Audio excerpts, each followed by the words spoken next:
All right, thank you, Bushra. Thank you so much. So, hi everyone. My name is YJ.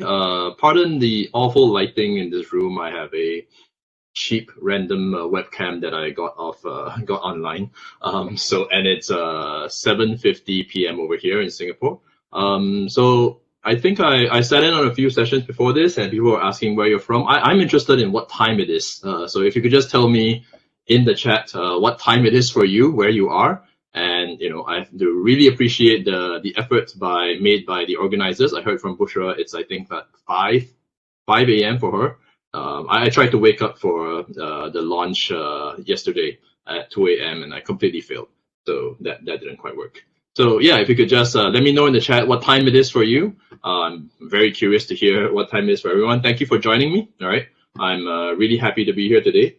So yeah, let me get started real quick. Okay, so yeah, this is what I do. This is not the important part of the presentation, and I'm gonna talk about a few things. I'm gonna talk about running some competitions during a pandemic.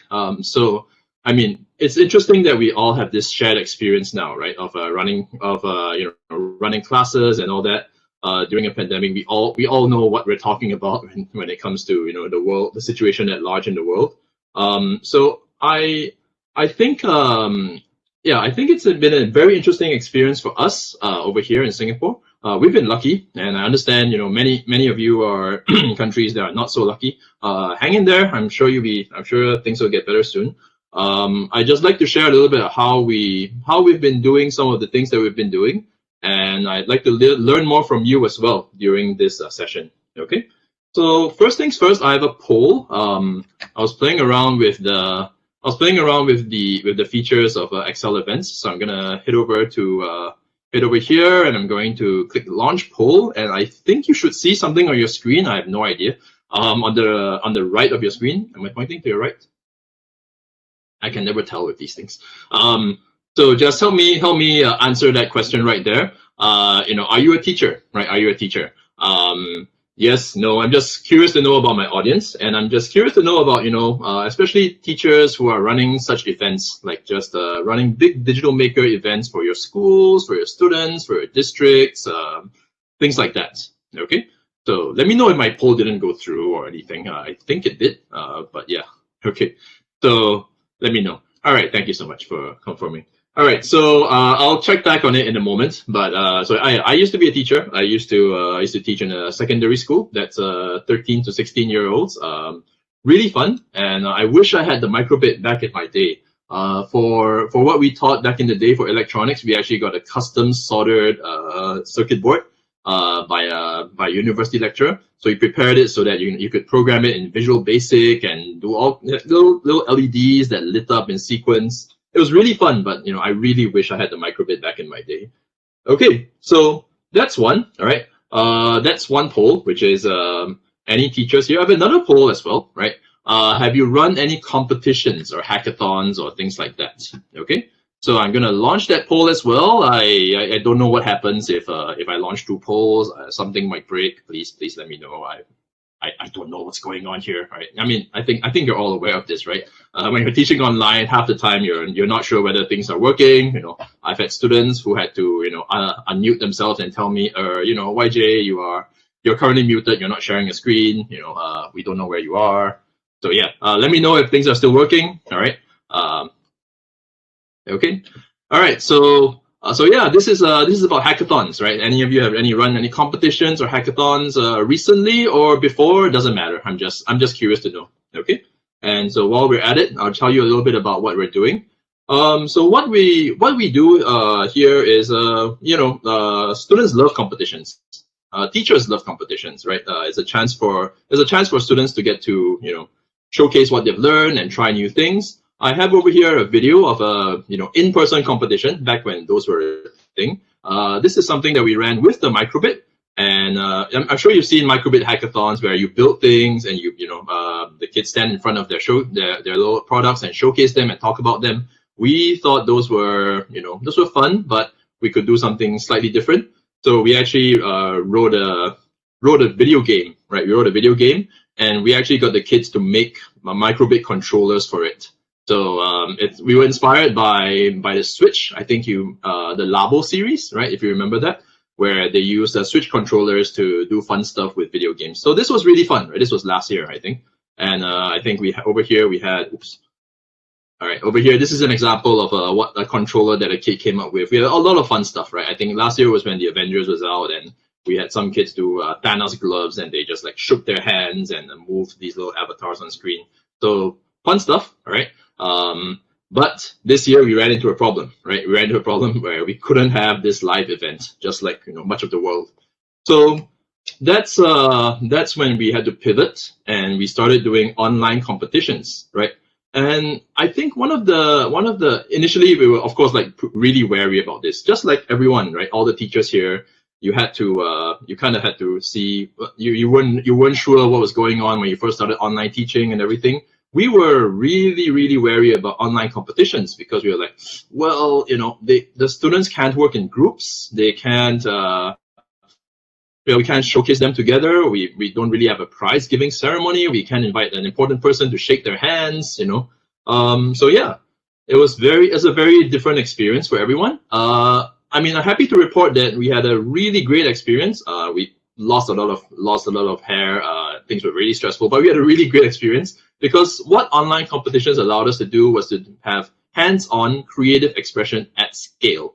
Which means that, the competitions like the one last year, I think we had like maybe 100 or 200 students, right? Because there's only so many people you can fit into a room. And, even back then, now, people just submit their stuff online, and it's a matter of whether we can scale our services in order to meet the number of people who want to take part. So I'll talk about 3 competitions that we ran. The first one's called 3D Tronics. This is something we run with a partner. Another company, technically a competitor, but we're really friendly. So we've organized this together for the last few years, and this year we thought, all right, let's do this online. We had the support of the government. The Singapore government is very supportive of these things. We've had to jump through some hoops to rejig the proposals a little bit. You know how bureaucracy goes. And yeah, we came up with this competition where we got students to come up with individual little creations. We worked around a theme of digital making for safe reopening, right? Because hope springs eternal, right? So we wanted people to look at the microbit and see what sort of stuff they could do to make interesting things. And here's an example. Here's one video that we got from a young lady who's this is her submission. And yeah, I turned off the sound because I didn't want to blast the music all over the speakers, but it's kind of fun. Take a look at what she made.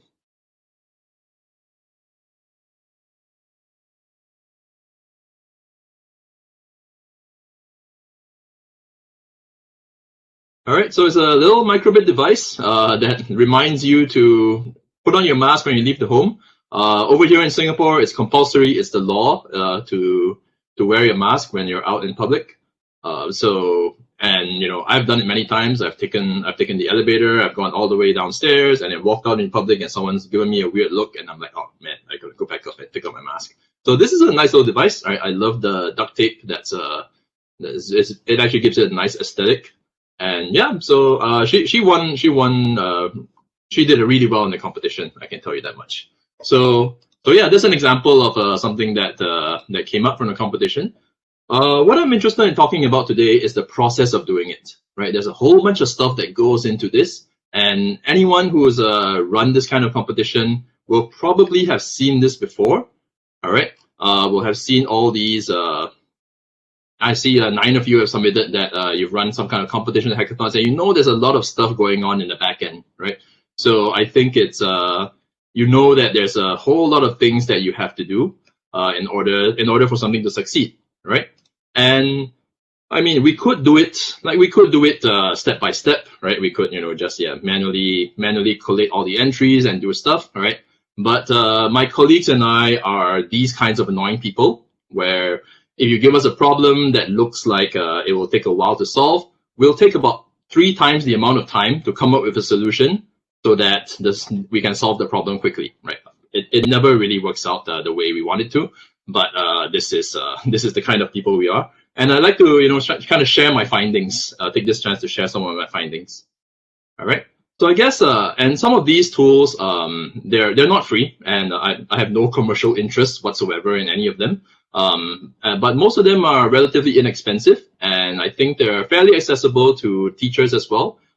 Even if you know, I know teachers have trouble claiming for stuff from your schools, bureaucracy and all that. I think they are pretty decently priced for what they do. So first things first, we had to make a website, right? We had to make a website. And for this, we use this tool called Card. It's a very simple one-page site creator, and I think it's got a nice free tier. And all you do is you just like drag and drop and stuff, and you've published a website. That took us like a better part of like an hour to create a simple website. And I guess this is the easy stuff, right? I think all of you probably have your own tools for creating websites. I just thought this was great, and even if you pay for it, I think we pay maybe like $9 a year for 10 websites. Yeah, it's makes perfect sense to go create something quickly and put it up, right? The next part though is registering students and collecting their submissions. All right. So just to give a sense of the scale of this one, I think we had about 500 students. I think we registered about 600. A few of them didn't submit. That's something that we couldn't really help. This was free for students to register thanks to the kind sponsorship of the government. We sent the schools some digital maker kits. The schools tend to have microbits already because, again, generous government has given out microbits to many students in schools. We did some online training, but first we had to register them. We had to bring them all into a database and collect their submissions. So that part, right, when we realized we had about 500 students going to submit, that's when we started to panic because we were like, oh my goodness, if we don't do this right, all these entries will be lying around somewhere, and we'll have no idea. We have no idea who submitted what and everything. So for this, we used a piece of form software. Okay, we use Wufoo.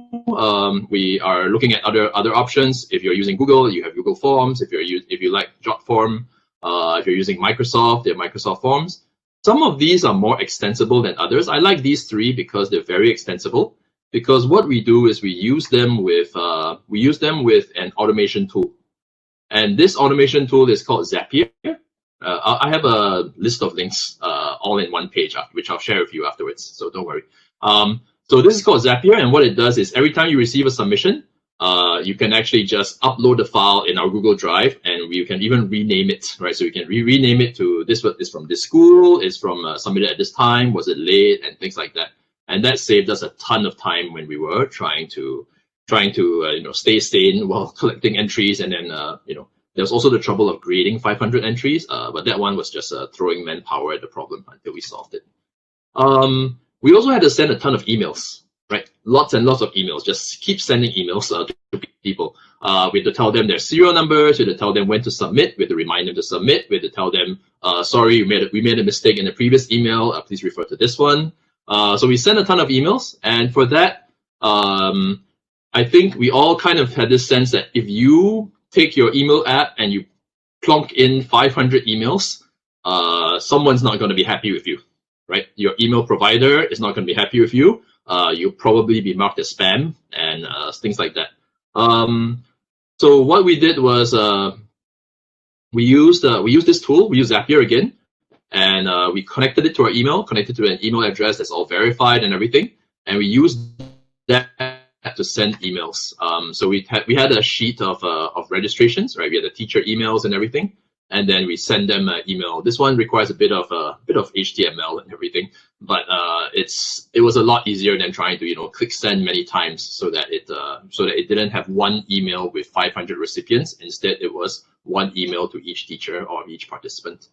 So that's another way that we tried to make life easier for ourselves with a bit of automation. So and yeah, that's that project. I just wanted to end off this part of the presentation with another showcase, because this is the microbit competition. The other two aren't completely microbit related. So I just wanted to showcase some of the fun stuff that we got. This one's about just attendance limits, right? We have limited the government here has limited the number of people that can go into shops and things like that. So this is as you can see, this young lady, she's simulating people coming in and out of a shopping mall. So and there's the OLED display is a little bit small, but it's showing how many people are being kept track of that are currently in the mall right now. So lots of fun little projects that we got, and we're really happy with the entries that we received. And we got them all to just submit videos, right? I think that that made a lot of sense because we didn't really have the time to review 500 make code submissions. So watching videos, yeah, that's easy. And we told them to restrict themselves to a minute or less.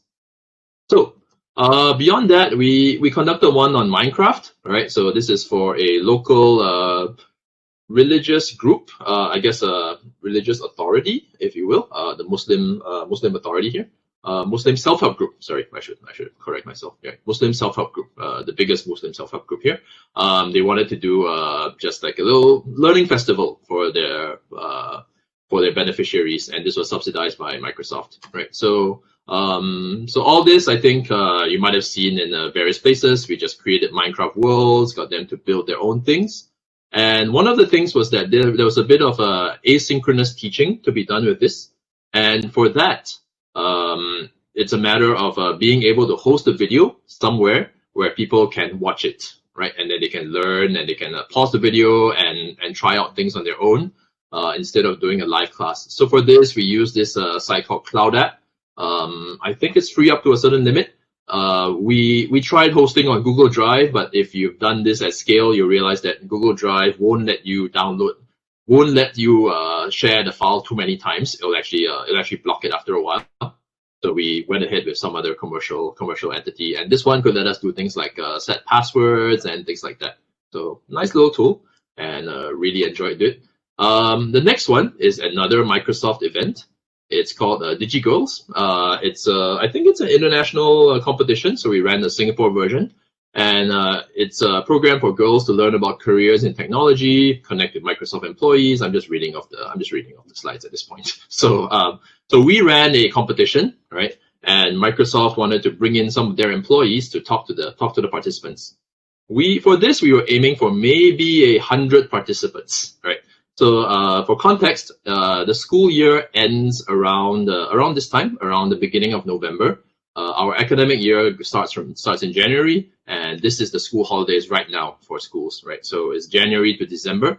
So around this time, a lot of students are done with exams, they're done with school, they're looking for things to do, and we received like about 500 entries. At which point we had to mild panic set in, right? So the whole process once again, making a website, so on and so forth. Okay, and we could have just gone ahead and done the same thing as before, but being the annoying nerds that we were, we thought let's try more stuff, right? Let's try different things and different automations and stuff like that. And of course, made our own lives really difficult. So yeah, so emails, right? Emails this time around, we decided, all right, let's set up a mailing list. All right, let's set up a mailing list. It let us send much nicer emails. However, not all of them got through, and we had to deal with a whole bunch of emails from maybe 20 or 30 students a day asking where's the latest update and things like that. So a bit of a 50-50 on this one. Not sure if this was worth the effort, but it did let us send emails much more easily than typing out HTML. We had to do a live event, right? We had to do a live event, and this being sponsored by Microsoft, of course, we had to use Teams. So for that, this is a screenshot of the live event taken like maybe today. It's of course over, so there's no actual live event. Live events are required for events where there are more than 250 attendees, and they work a bit like this website. So right now I don't think you can't turn on your cameras and chat and things like that. It's a bit like that for the live event. Unfortunately, there were a lot of random little issues that popped up here and there. And for this, if anyone's doing something like this, drop me an email. I will try and help you out as best I can so you don't go through the pain that we did. There's a button on the live event screen which is end event. And if you have too many people on your team who have access to that button, let's just say it's not much fun if someone accidentally ends the entire event halfway through. Okay. So that's live events. It's a very powerful tool. It's also a lot to handle for But I think one of the things that we found was really successful was using Teams as a communication platform. Because instead of bringing all the kids into one room and splitting them into groups and letting them work together, we actually set up. If you can see where my mouse is pointing, I'm not sure if you can. We actually set up 140 channels for them because 500 students, teams of 3 to 4. We set up 140 channels for them on Microsoft Teams, and they each went into their own rooms and they discussed and they did their meetings, and we had some facilitators come in and help them out. And we try to use as much of these built-in tools as possible. So this is a form that we put up that said, here's a poll, we're going live in 9 hours, and then we just needed to put in some options. So we had, I'm excited and I'm hungry. And we also use it to take attendance as well. So respond to this form to check in for today. I'm here and I'm really here, bracket, sorry, we needed 2 options on this form. So yeah, it's a bunch of tools. There's a lot to explore, and I think there's a lot to be said about trying out all these tools. And if you're ever interested in any of these, let me know. Okay. The last part, last 2 parts, is showcasing the submissions, because we got a lot of nice video submissions, and this is a live event, right? So we wanted to show towards the end, before the prize giving, we wanted to give a chance to everyone to show their videos. So we put them on Padlet, which I think a lot of teachers are very familiar with. The only thing we have to caveat is Padlet only allows video uploads of about 20 to 30 megabytes. So if you ever need, you should download this video converter tool called Handbrake, so that the videos that you get are a reasonable size and can upload to Padlet. They say it's 20 megabytes, but they allowed us to upload up to like 30. Okay, and this is the showcase site. All right. And I won't dwell on it too long because I realize I'm running out of time. The last part is sending certs, right? Certificates of participation. And for this, this was a nice final tie-in to the theme that we were doing. We are teaching them Power Apps, right, which is Microsoft's little app development platform, automation platform. So for this, we use this certificate generator, right, on Microsoft's own platform. Okay. So I have talked breathlessly for about 20 minutes. I hope that was okay. I would like to just take this chance to just get some feedback about other links, other tools that you might have used, or tools that you've been trying to use and you want some curious nerds to help you out, help you try out. So what I'm going to do is I'm going to paste this link into the chat. All right. And if you could just head over there, you can actually go take a look at what's going on, all the different tools that I mentioned. I put them all there.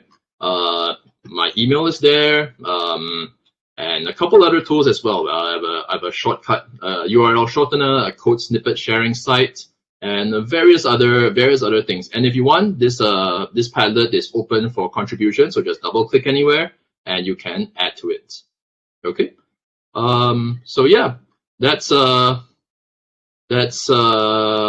think that's pretty much all I have.